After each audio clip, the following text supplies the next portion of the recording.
Hello beautiful soul! Welcome back to my channel. This is my channel from Japan, Kabayan Aris. This reading is for you, March 16 to 31, 2025. Maraming salamat muna sa mga subscriber, new subscriber, cross-watcher, at sa mga bagong pasok dyan. Welcome kayo sa bahay ni Ate Aimee. Salamat din sa nakataba ng puso ninyong mga comments at sa mga nagpa-personal reading. Marami pong salamat. Kung gusto nyo, uy, ang dami nito. Kung gusto nyo na energy lang talaga, ang gusto nyo makuha natin all the details para sa personal reading ay nasa baba ng video na ito. Magkaiba ang personal reading sa general reading. Kunin mo lang ang sayo at itapon ang hindi sayo. Maaring ito isa vice versa. Energy mo, energy ng person mo, energy ng malap sa puso mo. Nangyari o mangyari pa lang. Use your own intuition, luwakan natin ating isipan.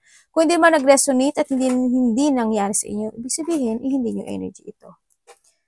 May mga announcement. Yan. Baka ikaw mag-a-announce or makaka-receive ka ng isang announcement. Tingin ko good siya. You know. Tingnan pa rin natin. Pero iba-iba kasi kayo ng energy. Heartache over what you no longer have. Okay, magkakaroon na ng mga painful situation na mag-heal, no? And unsettled times need to plan ahead. Kailangan mo talaga na magkaroon ng tamang pagpaplano and you need to be very careful doon, no? Sa nakita ko dito. Huwag yung jump lang ng jump. Pag-isipan mo munang maigi. Model ang unclear thinking. Baka eto yan, no? Okay, may mga pag-iisipan daw kayo eh. Kung ano man yung pag-isipan nyo, you need to trust more to your intuition. Successfully overcoming a problem. May mga problema talaga. Ito na yan, model tsaka itong spear. Yan. Problema na mariresolbahan na. Kumbaga, unti-unti na. Ito na yung mga good announcement nga to, no? Unti-unti nang nare-resolbahan yung mga pinagdadaanan nyo. Distance friend is thinking of you. May tao na in a distance, maaring kamag-anak mo, friend mo, karelasyon mo, kung sino man yan, ay may taong nag-iisip sa iyo. Tingnan natin ang energy ni Aris.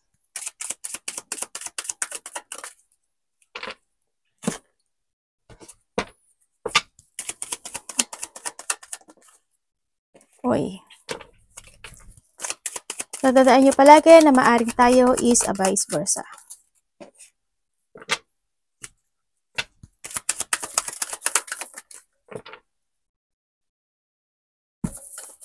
Okay. Ang energy mo this time, 16 to ano, is may mga biglaang mangyayari na hindi mo pag-iisipan, kumbaga. Ganyan. Ops. Delikado. Ganyan. May mga uncontrolled situation happen into your life. Sa nakita ko dito, may mga sitwasyon na gusto mong gawin pero hindi mo magagawa. Ma-uncontrol ka nga. May mga sitwasyon na malalack of direction ka. Magkakaroon ng distraction sa mga gusto mong gawin o anumang hakbang na gagawin mo o situation na gagawin mo. Sa nakita ko dito, may mga struggle ako na nakikita sa iyo. Darating din yung time, 16 to 31, ay magkakaroon ka ng sitwasyon na pabago-bago yung isip mo. Yan, pabago-bago siya. And then also, sa nakita ko rin dito, maaring magkakaroon ng, hindi ko alam kung ikaw or someone into your life. Yan, magkakaroon ng mga pagsiselos, ganyan, may mga sitwasyon na mauumpisahan mo siya, tapos hindi mo siya matatapos, mga ganun.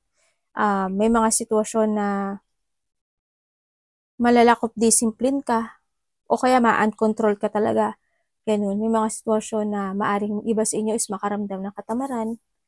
Yan. May mga sitwasyon na mamadaliin mo siyang ayusin. Sa iba sa inyo kuhanin mo lang. Inaano ko na lahat. May mga sitwasyon na gusto mong madaliin na maayos yung bagay na yun. Kasi nandito na si Madelo. Ganun. And then, sana, walang mangyaring pang-aabuso, no, sa nakita ko dito. Baka sa sarili mo, abusuduhin mo yung sa sarili mo kasi gusto mo agad maayos yung bagay na yun. O someone is aabusuduhin ka. Sa nakita ko dito. Wag naman sana.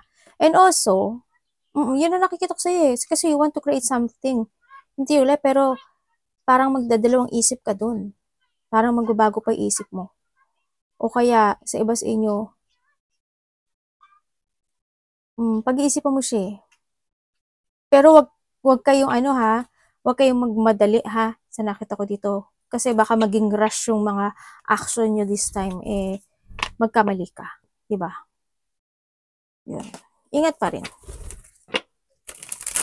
Baka may bigla kang maisip, tapos yun na yung bigla mong gawin. Diba?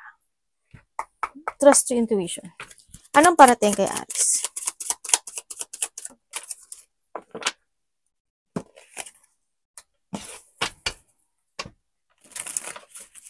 Ano yun?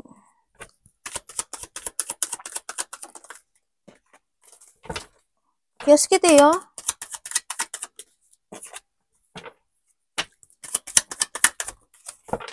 Nejang, kioskit Okay, ang parating sa iyo is vice versa tayo. Maaring makaka-receive ka ng text message, communication, news, or ikaw, ito ha, sa nakita ko dito, sa isang tao na matagal mo nang kakilala.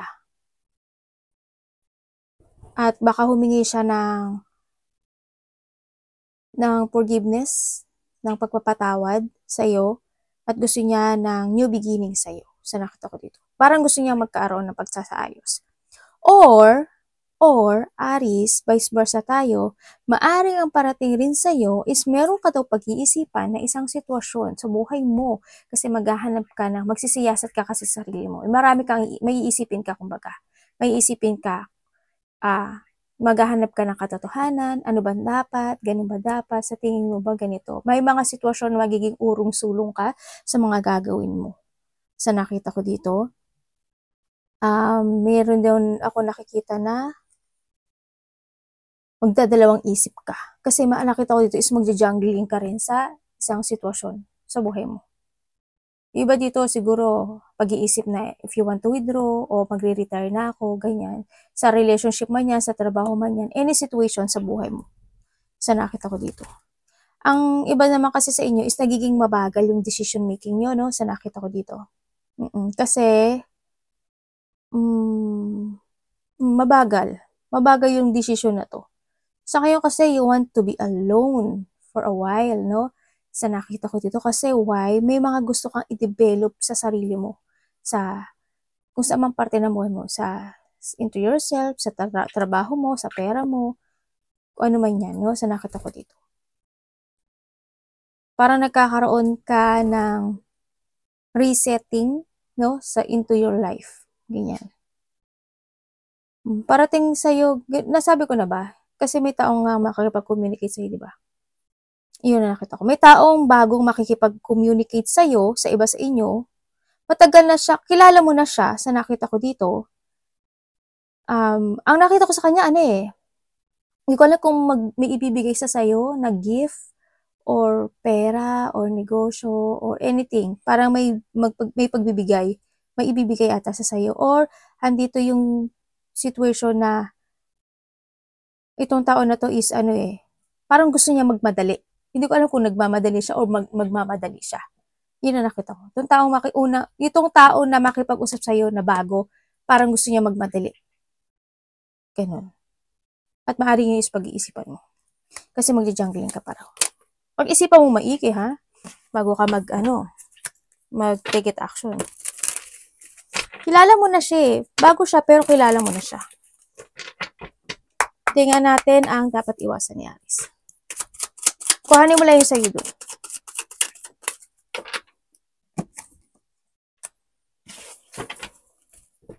Dapat niyang iwasan ito. Tingnan natin. Ano ang ibig niya sabihin? Sa ngayon, nakikita ko sa'yo, satisfy. Kung meron ka ngayon. Ito dapat niyang iwasan. Bakit po?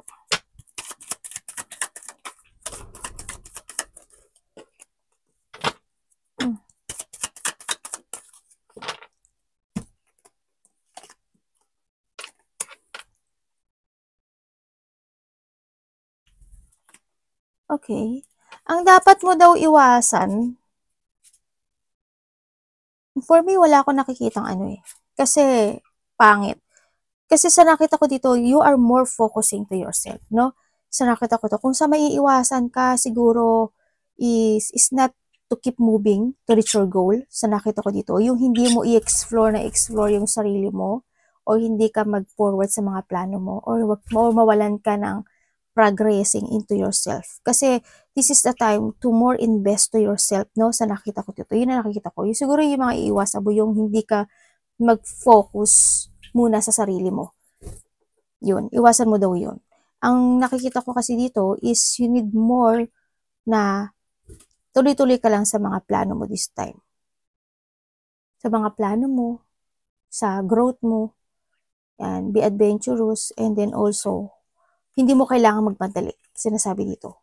Huwag ka daw magmadali sa lahat ng bagay o sitwasyon na gusto mong mangyari sa buhay mo. Sa mga pangarap mo, sa mga gusto mong maganap into your life, huwag ka magmadali. You need to be patient. Ang sinasabi dito. Yun. Ay, namatay yung iPad. Tingnan natin ang love. Kasi sa love is sa lahat ha. Kapatid, magulang, karelasyon, kasama sa trabaho. Kamusta ang love ni Aries? Uy.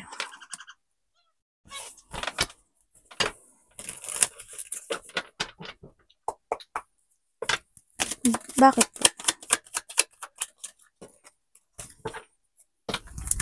Uy, anak, ano ba yan?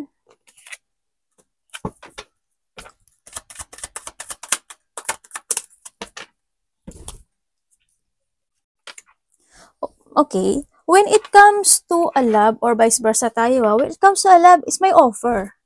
Yes, there's an offering of love. Ako nakikita sa iba sa inyo. Kaso, ang nakikita ko sa iyo is may hinihintay ka.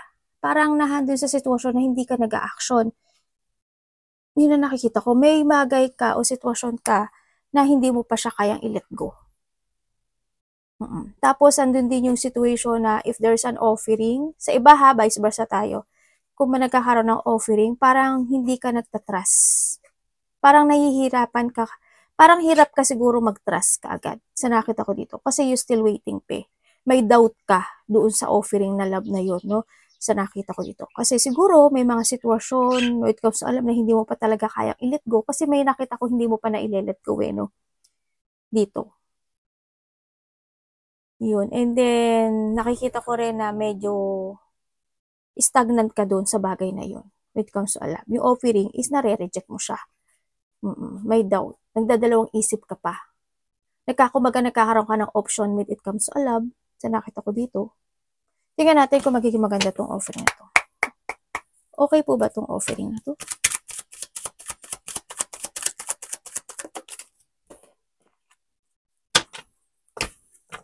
Ano yun pong ibig sabihin? Uy, ano yun? Okay. Sabi dito, kung may kakaroon kayo ng bagong offering sa buhay mo, kailangan mo daw mag-ingat. Kasi, ang nakikita ko dito ay hindi siya magiging maganda. Tanda mo natin si Angelo. Dalawa yan. Hindi siya maganda. Kasi why? Ang nakita ko dito, kailangan mo daw malaman muna yung tao na to, kung sino talaga siya.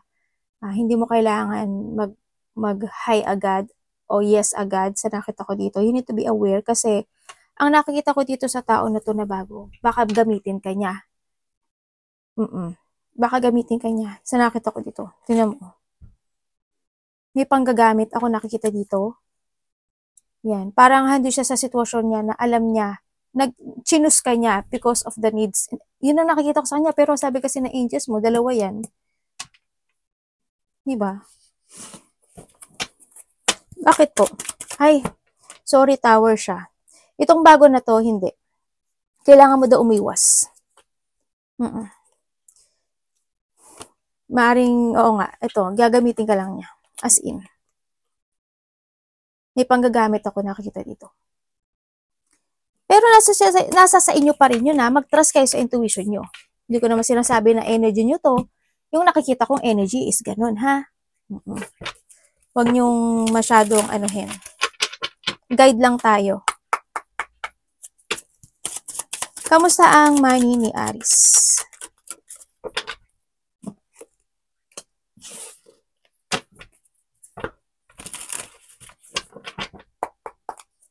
Money ni Aries, please show me.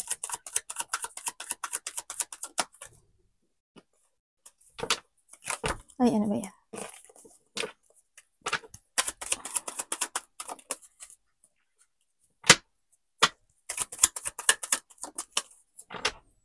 Okay.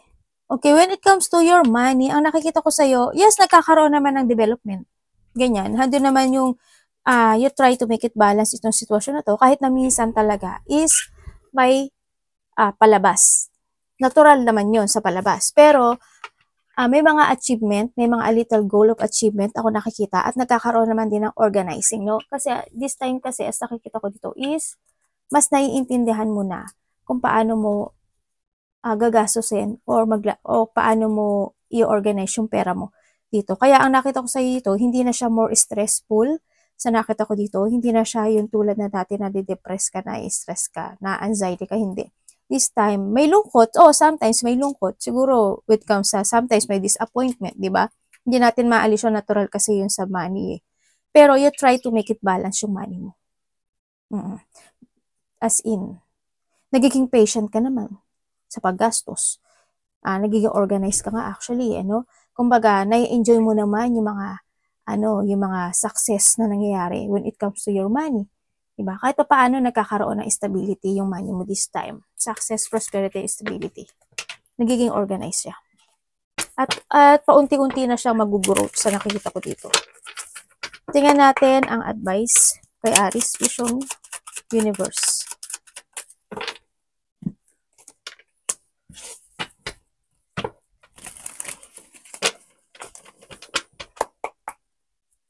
Ay, balikas.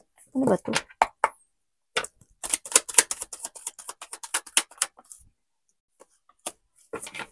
Advice kay Aries.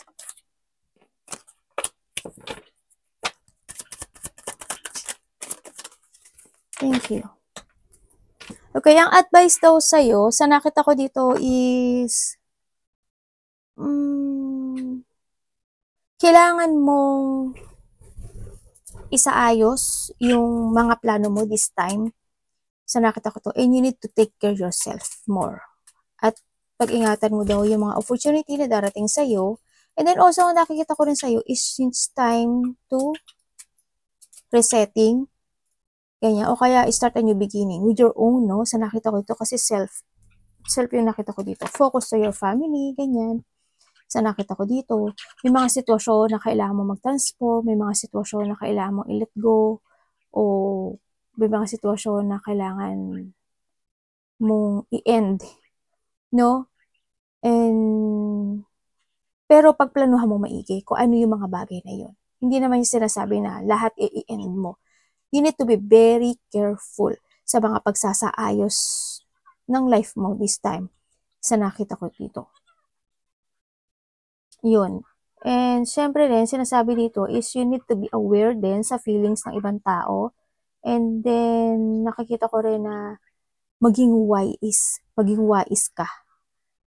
Yan, ang sinasabi sa'yo. You need to be wise. Kasi, ang nakita ko dito is may negativity happen. May mga situation na natatakot ka. May mga sitwasyon na nagkakaroon ng distraction sa mga gusto mong gawin o mangyari into your life. Yun na nakita ko.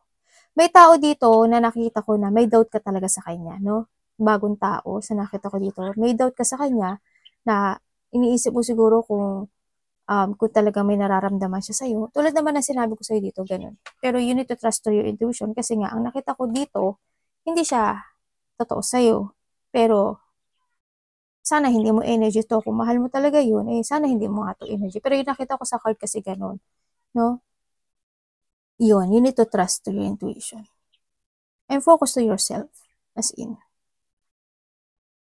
And then, intellect ka. Alam ko naman na matalino ka, Aries. Use your intelligent part ng buhay mo. Kasi, mahirap mag-mess. No? Ganun.